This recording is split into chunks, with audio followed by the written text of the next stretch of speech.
Sopranos, and they turned it down. Of course, we know that it went to HBO, and some of the things, and I'll give Greek the credit for.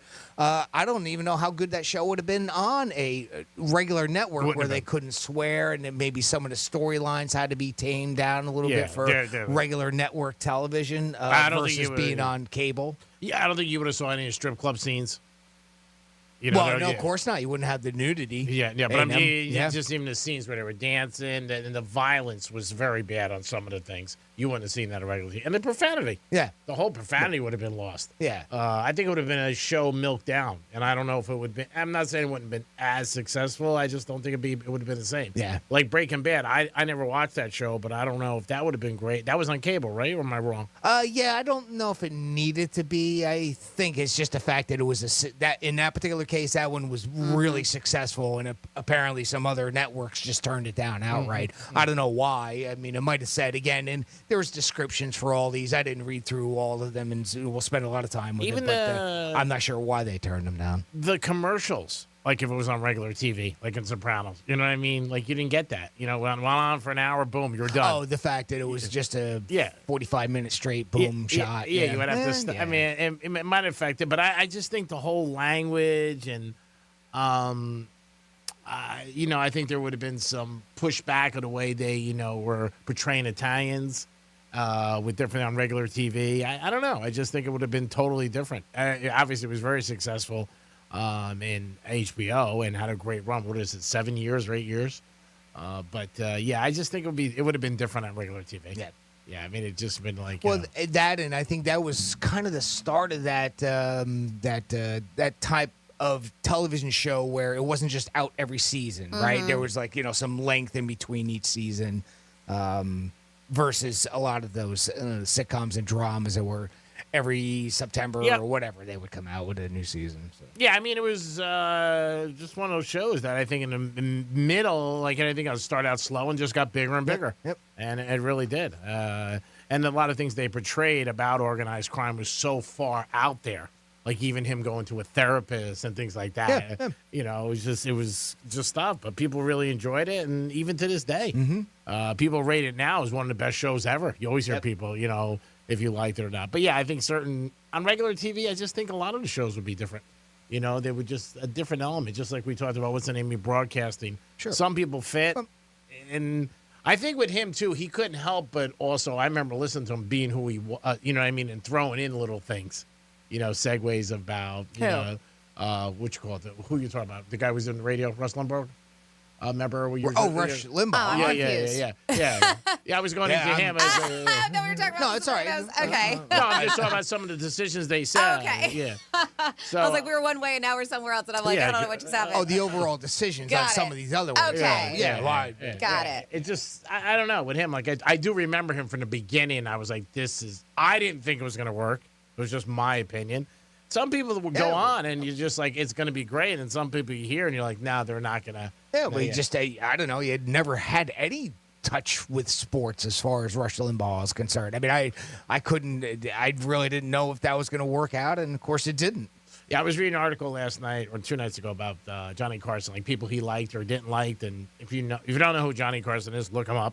But because I'm not going to tell you. I'm not going to get into it. I don't have time for that. But he had. Oh my God, I don't have time. Yeah. We've got like 3.5 hours. I'm busy. Oh my God. Welcome to the show. And then after you're done, we also have a misspeak we have to get into. That's right. Yes, something I we was skipped shocked about was Bob Hope was a big comedian for years, icon and everything like that. And when Bob Hope would come on his show, he wanted everything scripted. And Johnny Carson hated that. Bob Hope had people write his jokes and everything, and Johnny Carson was just ad-lib, like us, just bang, bang, bang.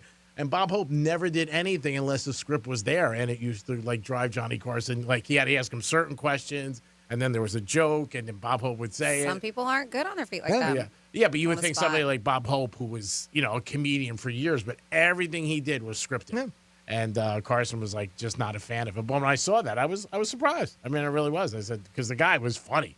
All the stuff he would do. I don't know. I don't ever remember Bob Hope being where you would think that he would be that way, where he would do crowd work or that type of. He was a scripted comedian, and I think most of them were back in the day. Yeah, and most of them are now. I mean, some of them have gotten very good at going off script. Yeah, and being able to do crowd work. But I see that more and more. I see that more and more now for some reason. But an interview on TV, when somebody's sitting down, I think they'll say to Franny, like, we're going to ask you a couple questions. You know what I mean? But it's not scripted. Like, you're going to ask me this, I'm going to tell you that. I think a lot Sometimes of interviews are, though. Yeah, because a lot of people are like, I don't want you to ask me certain things, and this is what I do want you to ask me. No, I'm not talking about the question. I'm talking about exactly what he was going to say for a word. When he answered the question. Yeah, like, this is exactly. And that's, odd. I thought it was odd. Do you guys want to spin the wheel for our first misspeak of the day? Well, it's up to you. Yeah, well, I think we should. It's up to you. Perfect. Before we go to a break, that would be great. Right, what a great way to do it. All right, Franny, you ready? Yeah, let's do it. Got a hold of it? Don't slip off the wheel. I won't. I got good grip. Go.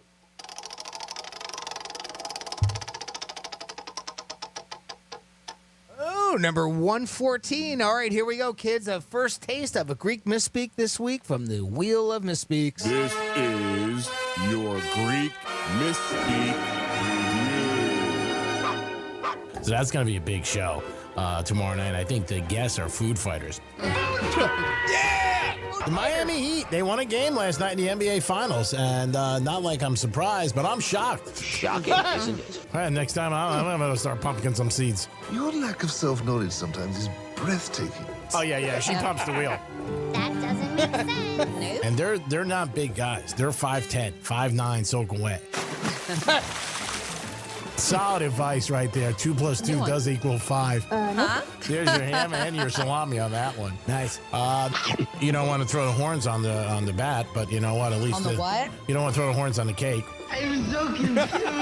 When you're not in my world, the horse racing thing kind of doesn't come up. I don't see why.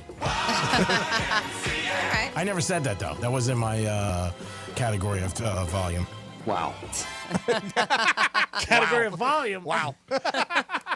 So I do want to get into this conversation, and I want to know, because Greek and Jimmy, you guys are men. At least last you checked, I'm sure. Yep. Still there? All right, perfect. So this is a conversation, and it's coming from this is not research or a study. This is coming from everyday guys talking about their common struggles that us women, we just will never understand. Ooh. And you can add to it, right? Struggles that men go through that women don't understand. Yeah, we'll never understand. Never. Thousands of guys stepped up to share, and their responses range from funny to pretty unexpected. All right? One here says, I had a situation in which I overheard my fiance's mother once say to her in very different words that men have only 2 emotions, rage and horny. Is that the only emotions you have? Basically, it sounded to me like she thought all men with emotions were just con men lying to get sex. Do you agree with that? Rage and horny? No. They're saying women don't get you guys like that. He's saying that's not true, basically. Of course it's not. I know. This one, too. This is guys on Reddit share common struggles women will never understand. Questions like, why are you wearing pink? You're a guy. Why are you drinking anything that's not beer? You're a guy. Why did that movie make you tear up? You're a guy. Just about every guy gets questions like these on a regular basis that they probably don't even notice anymore. Is that factual? I don't. Yeah, a couple of them I get. The pink. Yeah, I wear a lot of pink. People they'll say to me, you got a lot of stones to wear pink. Or you're very cocky to wear it. But, they're drinking. I don't drink, so they don't really say anything to me. I don't remember crying over a movie. A couple games, but not movies. Okay. Do they ask you why you're crying over a game? You're a guy. Yeah, No? They because do I got that? my ass kicked. Yeah, they already know that. Somebody's going to have to get pimped out tonight. It's more than likely they got their ass kicked on the same game.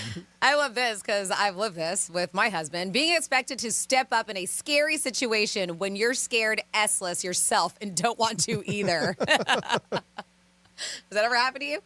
I'm trying to think. Yeah, I'm sure there's been times. Like if you hear a noise in the house, you know what I mean? I'd be like, why don't you go see what that is? Yeah, what are you doing? I'm the star. And I was to the kid.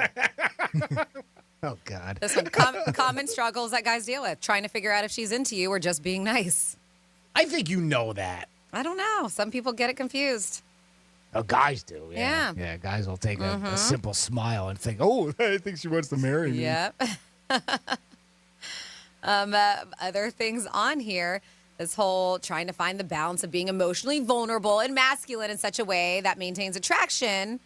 But this leaks into communication, sex, outward behavior, and damn near everything in a relationship, according to one guy on here. We also have here, if modern society can view us as being totally useless, but somehow they want us in charge of everything.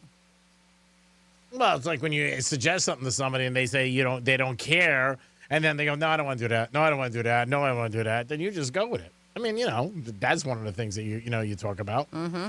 One guy here says trying to figure out if I should pay on the date to be polite, but I also should have us split because we're equal. But there's a gender pay gap, so should I pay because I'm a man, but gender roles are meant to be cast aside? Yeah, it's very confusing. Screw that. Yeah, you got to pay. You go out, you pay. That's Yeah. it. All right. I don't even think about it. And if that's something that bothers the woman, then screw it. Yeah. Screw that. I mean, I think you should always pay. I mean, it's nice if every once in a while if you're dating somebody, they say, hey, you know what? Let me get you an ice cream cone. But not a waffle cone, just a regular cone. I'm not going for the waffle. But I think women, if you don't pay, they're going to look at you like, what am I doing? Especially on a first date, you should pay. This one struggles that guys deal with. If you're listening, do you ever deal with this? They said being looked at, and this sucks, being looked at as a pervert or weirdo for taking your kids to the park or a store anywhere. They said any age too. Newborn all the way to teenager. I didn't realize Being that a people. pervert? I didn't realize that. According to this guy, that's how he feels. I don't know what that When is. he takes his kid Yeah, to right? the Like park? maybe if you're going to a kids park by yourself, but if you're taking your kids, I don't know why people would view you like that. Yeah, if you're just sitting on a If bench. anything, I would think that would be viewed as good. I agree.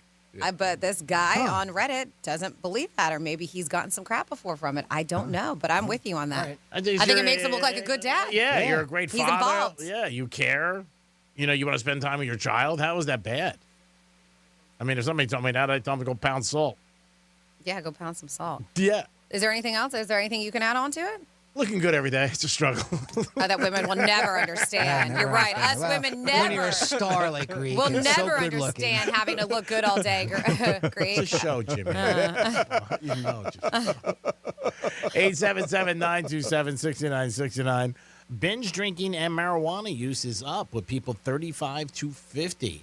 I don't think that would surprise anybody. Everybody's going through a lot of struggles. You hear about it. Everybody's having issues with money, and prices keeps going up and inflation. But binge drinking and marijuana use is up 35 to 50-year-olds.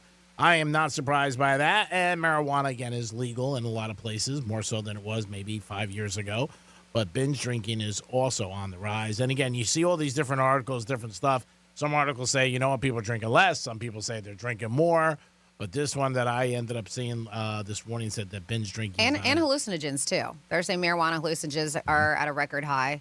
And this was from the University of Michigan's monitoring the future plan, or panel, and more people between 19 and 60 years old are using the substances. The survey was funded by the National Institute of Drug Abuse, and it showed that marijuana use has spiked to around 44% of adults under 30, compared to only 20% or 28% a decade ago. And the number of people who use the drug daily almost doubled since 2012. And middle-aged adults are using hallucinogens like mushrooms, LSD, and they said those are at record rates too. Could be the stress. With marijuana, I just think because it's legal now in a lot of places, or you can get a card, you can get it. You don't have to worry about it anymore. But also the binge drinking, they said, is up too, which is not a great thing. Especially if you're on the road. So you shouldn't be drinking and driving. And binge drinking, like I know what they call it, like defined, right? I think I heard binge drinking is like if 5 or more drinks on an occasion for men, and then 4 or more drinks on an occasion for women. Yeah. Like that is a technical term for CDC, is what they say binge drinking is. You think that's right?